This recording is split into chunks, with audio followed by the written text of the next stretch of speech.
Assalamualaikum warahmatullahi wabarakatuh. Perkenalkan, saya Indah Novariahatul Lutfi. Di sini saya akan memaparkan tentang konsep, hakikat belajar, dan pembelajaran. Dalam kehidupan sehari-hari, manusia tidak pernah lepas dari aktivitas belajar maupun pembelajaran. Dalam sebuah syair, Hafiz Ibrahim pernah mengatakan bahwa al-ummu madrasatul ula. Ibu merupakan pendidik, ibu merupakan madrasah atau sekolah pertama bagi anak-anaknya. Jadi berdasarkan syair ini, peran kedua orang tua, peran keluarga sangat penting untuk meningkatkan semangat belajar. Ada pula sebuah syair yang mengatakan bahwa belajar di waktu muda bagai mengukir di atas batu. Belajar di usia tua bagai mengukir di atas air. Pastinya teman-teman juga sering mendengar syair ini, syair yang masyhur di telinga masyarakat gitu. Jadi dua syair tersebut, yang pertama al-ummu madrasatul ula dan belajar di waktu muda bagai mengukir di atas batu, belajar di usia tua bagai mengukir di atas air. Nah, syair tersebut menjelaskan bahwa belajar itu tidak mengenal usia, tidak mengenal waktu maupun tempat. Akan tetapi, selagi umur masih ada, waktu masih panjang, dan tempat masih tersedia, maka tidak ada kata berhenti untuk belajar. Kemudian, pada hakikatnya, pembelajaran adalah suatu proses, yakni proses mengatur, mengorganisasi lingkungan yang ada di sekitar peserta didik, sehingga dapat menumbuhkan dan mendorong peserta didik dalam melakukan proses belajar. Nah, pembelajaran juga dikatakan sebagai proses memberikan bimbingan atau bantuan kepada peserta didik. Dalam proses belajar mengajar, tentu banyak perbedaan antar peserta didik, seperti ada peserta didik yang mudah untuk memahami dan mencerna materi, dan ada juga peserta didik yang sulit untuk menangkap materi, sulit untuk memahami materi. Perbedaan inilah yang menjadikan seorang pendidik dituntut untuk terus mampu membentuk sebuah strategi pembelajaran yang sesuai dengan keadaan masing-masing peserta didik. Nah, oleh karena itu, hakikat belajar itu perubahan. Kalau hakikat belajar itu adalah perubahan dari tidak tahu menjadi tahu.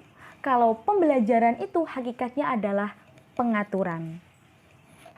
Pembelajaran pada dasarnya adalah kegiatan terencana yang mengkondisikan atau merangsang seseorang agar dapat belajar dengan baik.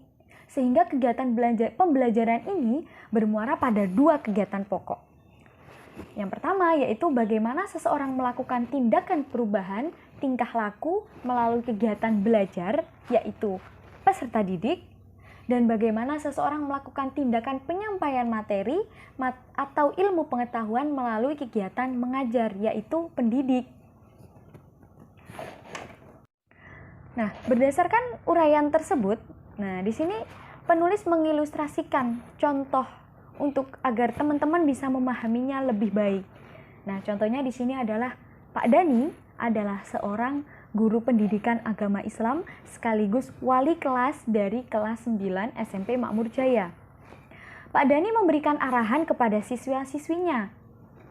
Pak Dani bilang begini, "Anak-anak, tidak terasa 3 bulan lagi kalian akan menghadapi ujian nasional.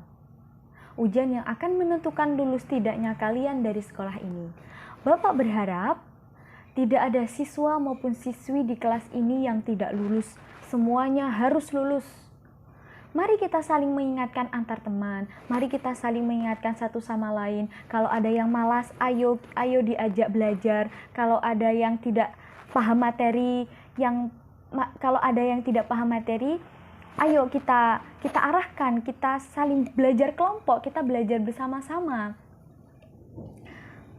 Jika merasa dirinya mampu untuk membantu teman-teman lain yang tidak paham materi, ya minta toleransi belajar bersama-sama. Berbagi ilmu dengan teman-teman yang lain agar lulus di waktu yang sama."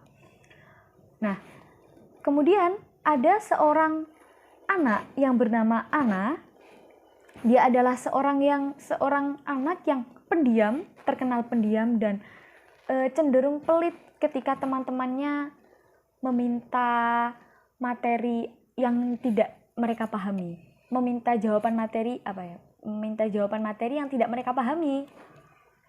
Nah, si anak ini setelah mendengarkan penjelasan dari Pak Dani, si anak merasa dirinya kurang bertoleransi dengan teman-temannya. Si anak ini dalam hatinya ingin sekali lulus bersama teman-teman yang lain, lulus bersama, kemudian nanti merayakan kelulusan bersama. Si anak ini pengen banget. Nah, akhirnya setelah mendengarkan arahan dari Pak Dani, si Ana mulai bisa bergabung dengan teman-temannya, mulai mau belajar kelompok, mulai mau bertoleransi dengan teman-temannya, mulai mau menyampaikan materi yang ia pahami. Nah, ilustrasi tersebut merupakan dampak dari proses belajar mengajar. Pak Dani memberikan arahan kepada siswa-siswinya agar mau belajar kelompok bersama dan menciptakan suasana bertoleransi antar sesama teman. Dan Ana pun akhirnya tergerak hatinya untuk mengikuti arahan Pak Dani. Baik, kita masuk pada konsep belajar dan pembelajaran. Nah, konsep belajar dapat dimaknai sebagai bagian dari suatu proses yang memungkinkan munculnya perubahan sebuah tingkah laku yang baru dan bukan disebabkan dari sebuah proses kematangan diri, namun sebuah proses alami dan berdasarkan sebuah pengalaman. Mungkin dari definisi ini teman-teman masih bertanya, maksudnya gimana sih? Nah, maksud dari kematangan diri itu adalah perubahan fisik yang memang semestinya terjadi pada setiap individu. Perubahan fisik ini bukan bagian dari belajar, seperti perubahan fisiknya seperti seorang anak mengalami perubahan dan perkembangan kemampuan secara fisik. Sebagai contoh, seorang anak mengalami perubahan seorang anak bisa berdiri kemudian bisa duduk kembali.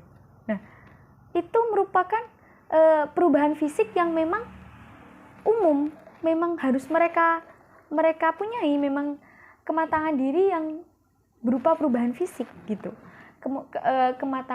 Perubahan fisik yang memang semestinya terjadi pada setiap individu. Nah, kemudian ada juga ada seorang anak yang mengalami perubahan fisik karena suatu kecelakaan. Entah itu nanti semisal nanti atau ada bagian tubuhnya yang hilang, itu kan perubahan fisik. Tapi itu bukan termasuk, itu memang perubahan tapi tidak termasuk belajar gitu. Jadi perubahan yang dimaksud ini bukan perubahan fisik atau kematangan diri, bukan itu yang dimaksud. Belajar memang sebuah proses perubahan tingkah laku, memang perubahan tingkah laku. Namun dilakukan untuk memperoleh perubahan tingkah laku yang baru secara keseluruhan berdasarkan pengalaman sendiri dalam berinteraksi dengan lingkungan sekitar. Selanjutnya di sini saya akan membahas tentang konsep pembelajaran. Kalau yang awal saya terangkan tadi adalah konsep belajar, di sini saya akan memaparkan tentang konsep pembelajaran.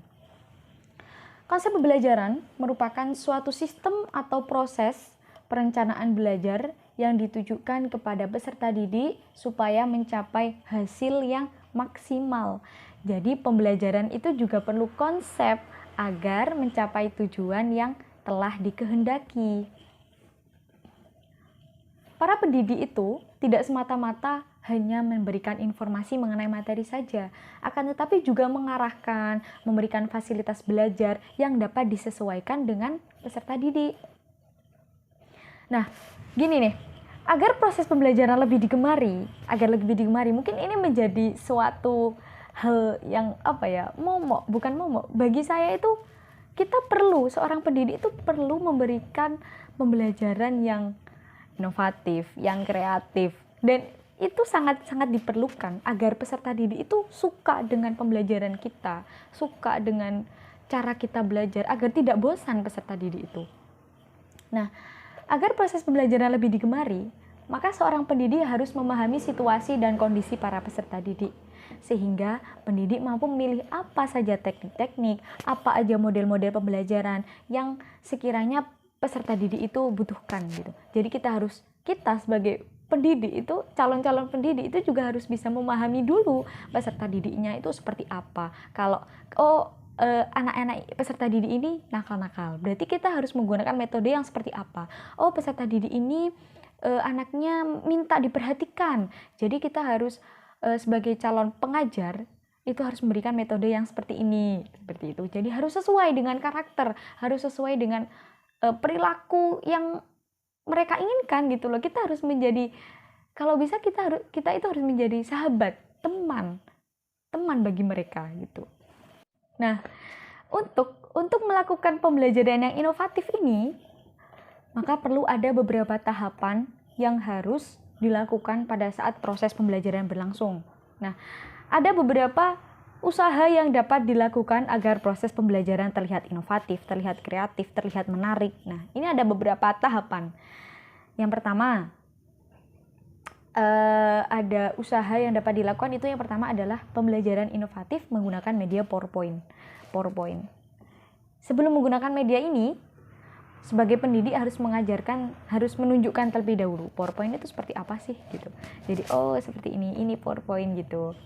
Jadi kalau seorang pendidik menggunakan media PowerPoint itu seperti langsung ke tujuan utamanya, ke poin-poin pentingnya saja. Jadi kalau ditambah lagi dengan PowerPoint yang dalam bentuk menarik gitu. Jadi peserta didik itu kayak tercengang gitu. Kok menarik gitu. Apalagi kalau pembahasannya itu pembahasan dari penyampaian materi dari peserta didik itu juga cukup menarik. Jadi itu bisa menambah poin plus dalam proses pembelajarannya sedang berlangsung gitu. Nah, usaha yang kedua ini bisa menggunakan dengan pembelajaran inovatif menggunakan peta konsep atau mind map. Peta konsep gitu. Nah, peta konsep ini pada dasarnya merupakan model pembelajaran yang sudah lama dikenal, akan tetapi tidak semua pendidik paham akan manfaat dari model ini. Mayoritas kecenderungan pendidik masih mengacu pada metode ceramah. Karena apa? Karena cenderung simple, karena metode ceramah itu cenderung simple, tidak rumit dan mudah digunakan tanpa harus pusing memikirkan dan mempersiapkan pembelajaran di rumah gitu. Jadi kalau mungkin mayoritas pendidik itu menggunakan metode ceramah. Jadi pendidik itu hanya menyampaikan materi. Jadi kalau semisal peserta didik itu di bahasa Jawanya dijejeli materi, konsep-konsep itu kan juga mungkin hanya ingat sekilas gitu. Nggak tahu prakteknya. Kemudian ada pembelajaran inovatif menggunakan kontekstual. Apa sih kontekstual itu? Pembelajaran menggunakan kontekstual atau contextual teaching and learning adalah konsep belajar yang membantu peserta didik mengaitkan antara materi yang diajarkan dengan situasi dunia nyata peserta didik dan mendorong peserta didik untuk menciptakan hubungan antara pengetahuan yang dimilikinya dengan penerapannya dalam kehidupan sehari-hari. Nah, selanjutnya kita masuk pada hakikat belajar dan pembelajaran. Setiap orang, baik disadari atau tidak, selalu melaksanakan kegiatan belajar.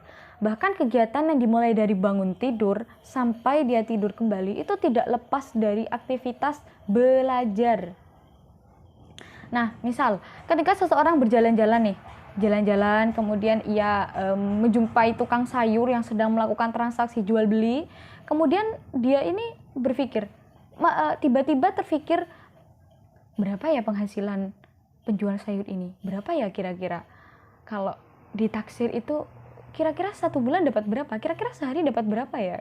Nah, dari pengalaman ini dia langsung mencari tahu berapa kira-kira penghasilan si tukang sayur itu satu hari kalau ditaksir dengan dagangannya sekian, pembelinya sekian, dan dalam waktu sekian. Jadi langsung ditaksir, dihitung persenannya itu kira-kira kira-kira berapa laba ruginya pedagang sayur itu berapa. Jadi langsung ditaksir. Itu merupakan juga belajar kan, belajar dari pengalaman secara tidak langsung juga dia itu belajar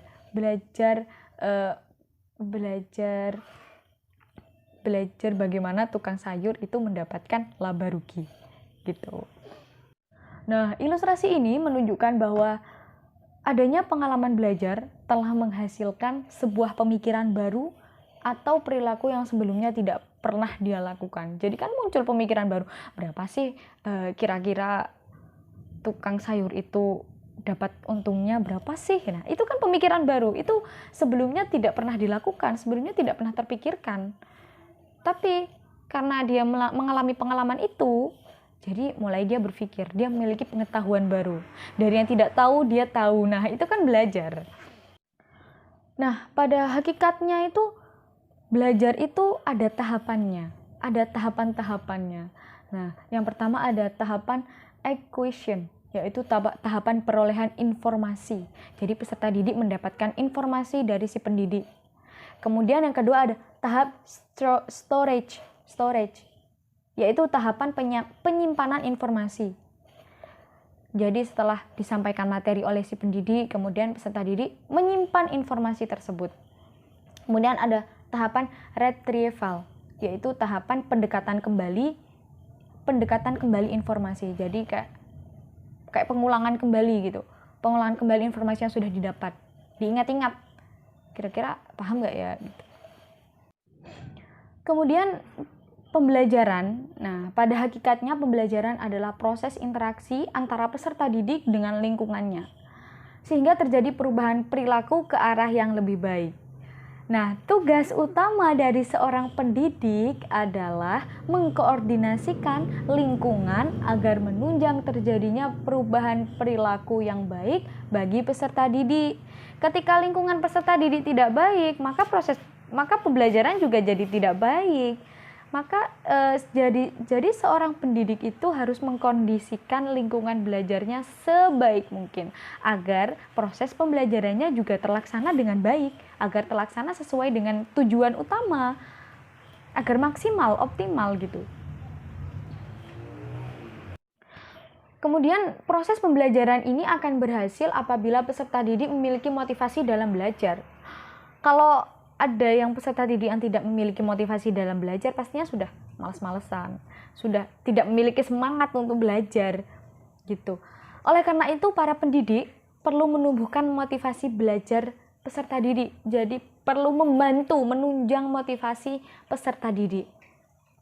Untuk memperoleh hasil belajar yang maksimal, pendidik dituntut kreatif untuk membangkitkan motivasi semangat belajar peserta didik.